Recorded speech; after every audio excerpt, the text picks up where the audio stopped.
Meu nome é Vitória Batista, sou aluna de Processos Químicos aqui da FATEC Campinas. Vou estar apresentando brevemente aqui para vocês o tema que foi desenvolvido nesse primeiro semestre de 2026 de iniciação científica.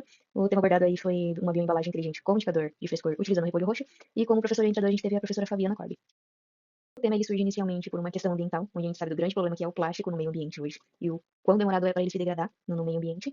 Tanto que já existem outras alternativas aí renováveis de polímeros que vêm sendo estudados, e é isso que a gente também vem abordando nesse trabalho, porém trazendo uma complementação que seria esse indicador de frescor, que vai utilizar as antocianinas presente em algum produto orgânico, que vai apresentar uma mudança de cor de acordo com o pH do ambiente.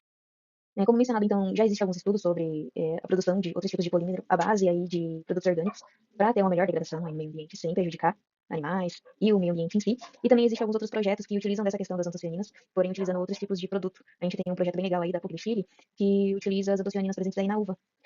De diferente que a gente vem trazendo aqui para o projeto é utilizar o do repolho roxo. Então, o desafio do projeto foi implementar esse indicador diretamente no filme, no polímero biodegradável que a gente tinha intenção de fazer.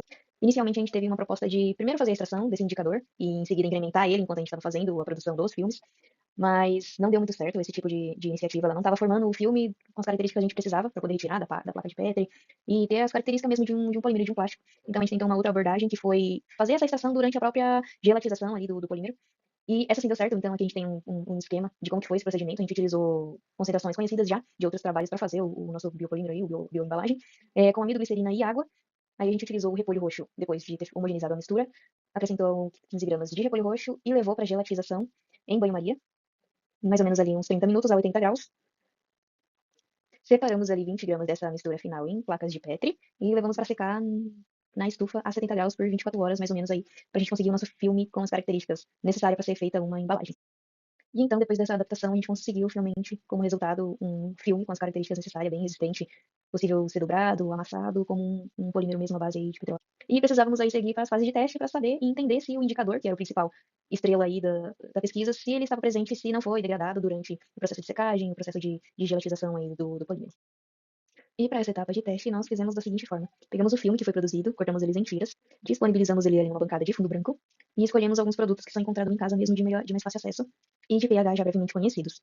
Algum deles, então, foi necessário uma preparação de uma solução previamente aí. E depositamos em cima das tiras dos filmes que estavam sobre a bancada. De imediato já é possível ver a mudança de cor, não é necessário esperar nenhum tempo determinado. E aqui eu trouxe alguns exemplos de mudança de cores mais visíveis, digamos assim, onde quanto mais ácido, mais próximo do rosado, do avermelhado, e quanto mais básico, mais próximo ali de um amarelo, um esverdeado. Como considerações finais, então, aí podemos comentar que foi de grande sucesso esse filme. Ele apresentou aí as características que esperávamos de mais próximo de um plástico à base de petróleo.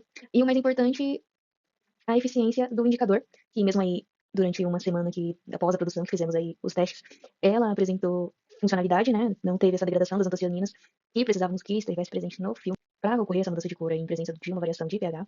Mas vale ressaltar que a gente teve um prazo muito curto, foram só alguns meses aí, então, fora o desafio de como fazer essa implementação desse indicador, que foi feito à base de testes mesmo aí, de erros e acertos, então podemos aí incluir umas perspectivas futuras para ser realizados novos testes aí com esse tipo de filme, até mesmo utilizando alimentos mesmo, e outros testes interessantes que tínhamos aí em mente de fazer, um de resistência e de conservação para entender e ver quanto tempo seria a degradação desse filme aí produzido.